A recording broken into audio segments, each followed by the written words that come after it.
Tu n'aimes pas plus Biya que moi. Non, ça va. Oui, monsieur. Parce que moi, je l'aime gratuitement. Il ne m'a pas donné un poste. T'as compris?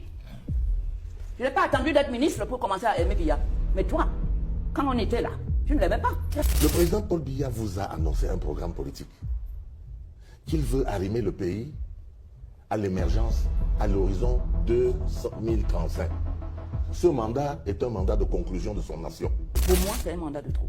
C'est le mandat de, j'allais dire un mot très fort, la malhonnêteté intellectuelle vis-à-vis du peuple camerounais qui lui a tant donné.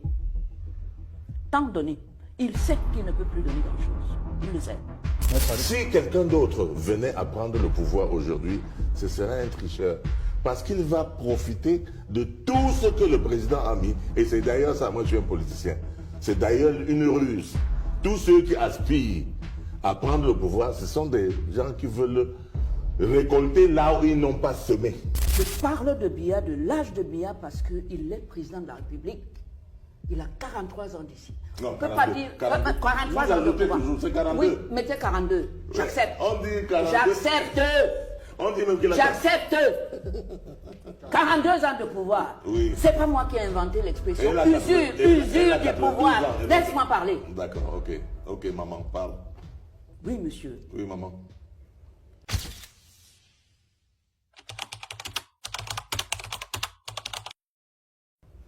Voyez-vous, je connais le président de la République depuis longtemps. Quand il était Premier ministre, il était accessible. C'est quelqu'un qui n'allait même pas dans son village.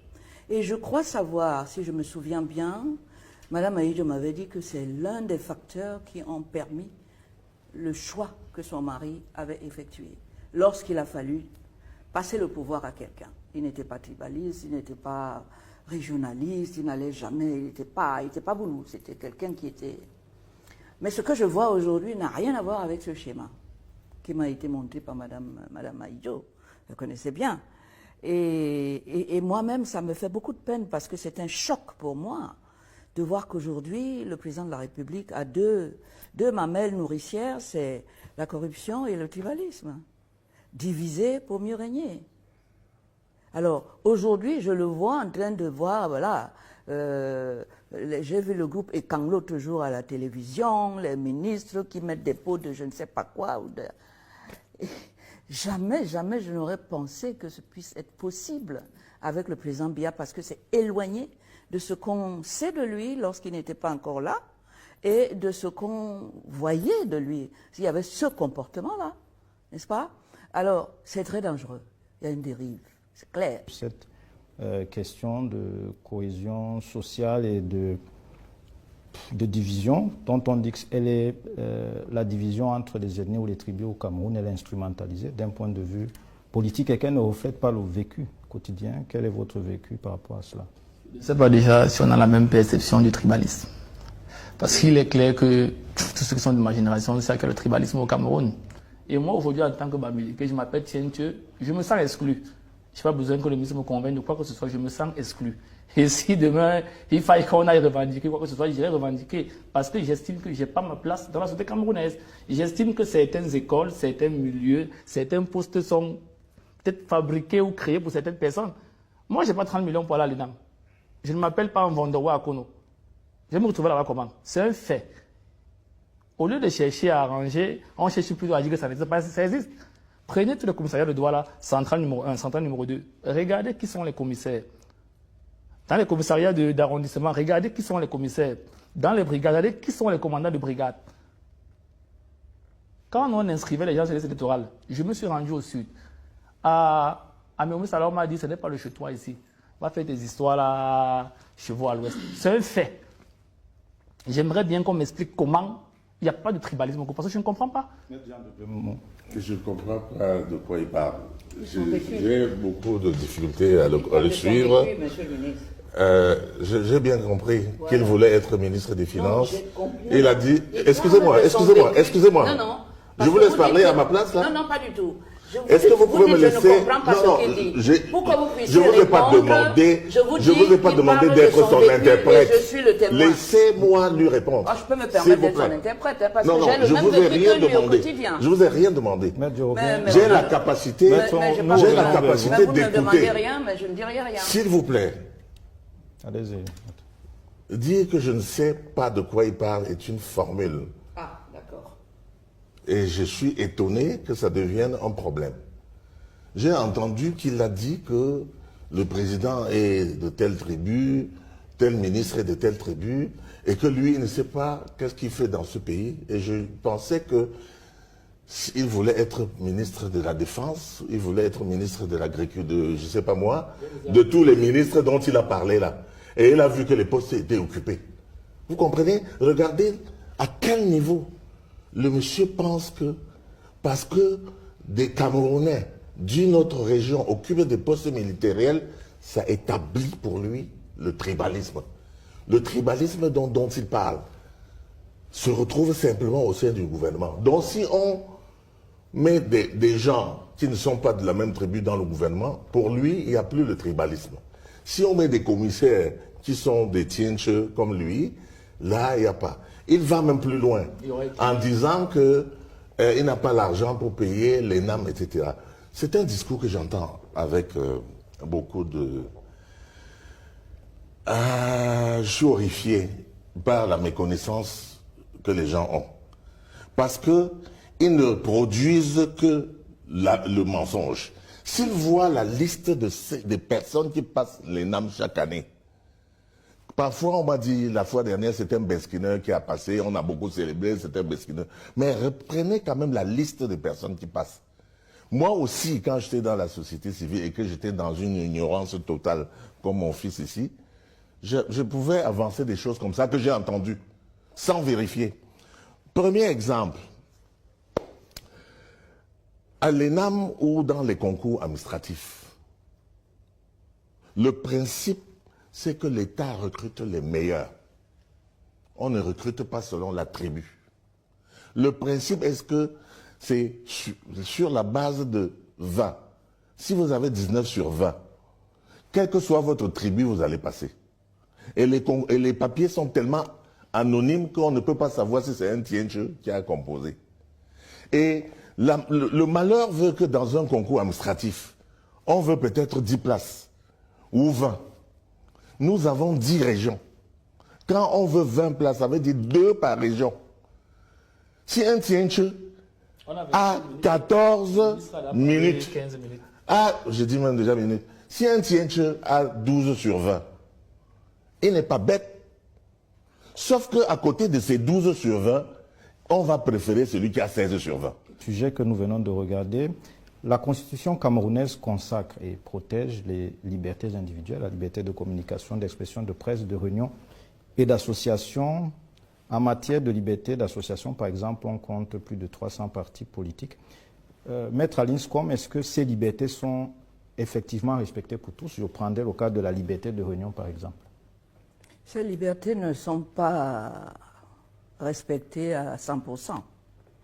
Mais j'avoue que d'une manière générale, on peut mettre en place une association, on peut s'exprimer, on peut. Maintenant, il y a des moments où il y a des verrous cachés, où on vous autorise peut-être à être là, mais monsieur le préfet va interdire la manifestation sous des motifs tout à fait fallacieux, oubliant qu'il s'agit là de droits fondamentaux qui sont sous la haute protection du chef de l'État. Les droits fondamentaux, ce n'est pas le préfet qui peut les empêcher. Il y a un problème de hiérarchie des normes et je parle sous le contrôle de monsieur le ministre. Avocat que j'ai très bien connu, qui a beaucoup défendu les droits de l'homme, vous savez bien qu'il y a une hiérarchie des normes qui fait qu'une liberté fondamentale ne peut pas être, comment dirais-je, violée par le préfet, par un arrêté administratif. Parce que c'est un droit fondamental placé sous la haute protection du président de la République, avec comme couverture numéro 1 les conventions internationales qui sont au-dessus de la Constitution et de toutes les lois de la République. Maître Jean de Dieu Momon, est-ce que ces statistiques, elles reflètent la vitalité de la démocratie, d'après vous, au Cameroun? Je pense que À toute proportion gardée, nous devons dire que nous sommes un jeune pays qui se construit. On ne peut pas prétendre qu'on a tout ce qu'il y a, mais on doit, à la vérité, d'observer que des efforts sont faits pour améliorer les conditions de vie des populations, pour améliorer l'accès à la justice à toutes les populations et pour satisfaire les droits fondamentaux de tout un chacun. Le cas qu'évoque Maître Com ne peut pas être généralisé. Le président de la République n'est pas là pour arbitrer. C'est l'autorité administrative qui, au vu du dossier qui lui est présenté, s'il trouve que la manifestation projetée est conflictogène, lui qui a la responsabilité dans la ville et qui représente le chef de l'État dans son secteur de commandement, il représente le chef de l'État, parce que les pouvoirs sont ainsi déclinés. L'autorité administrative qui représente le chef de l'État dans son territoire de commandement veille donc à l'ordre public. Si vous venez en disant que oui, on va marcher, on va tout casser, on va faire ci, on va protester, une marche de protestation est porteuse de conflit.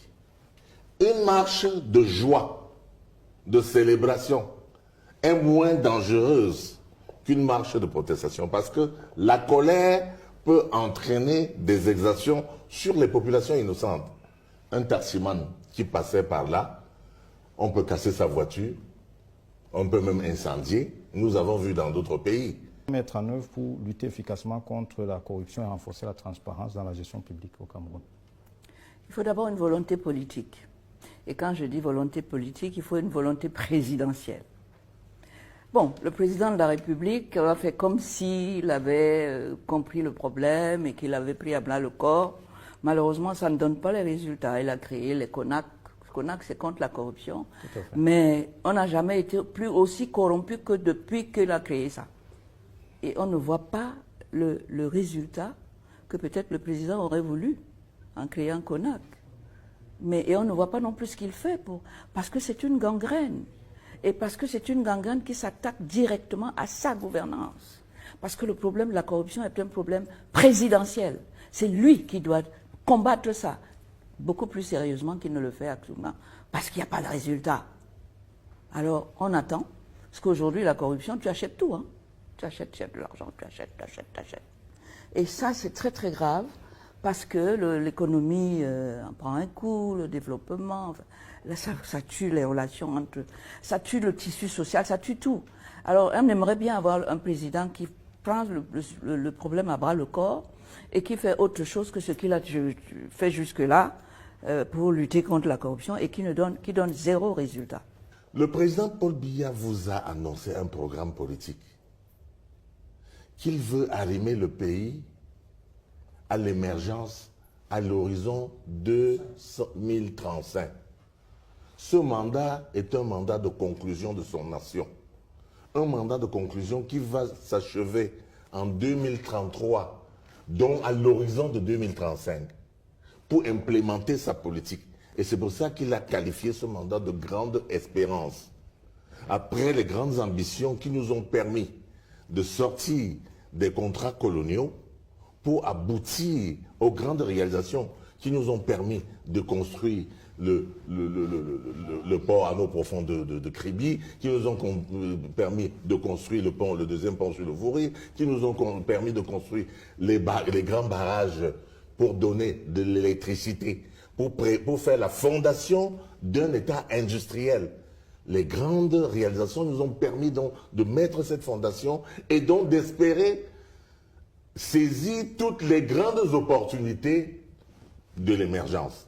Nous sommes maintenant au mandat de la conclusion de son nation. Il vous a annoncé, il vous a dit, voici mon plan. C'est inscrit pour le libéralisme communautaire, c'est inscrit dans le document SN2 30 que Célestin Djamène a visé tout à l'heure. Tout est planifié, c'est un plan. Lisez, lisez. C'est l'ignorance qui fait croire qu'on n'a pas un tuteur.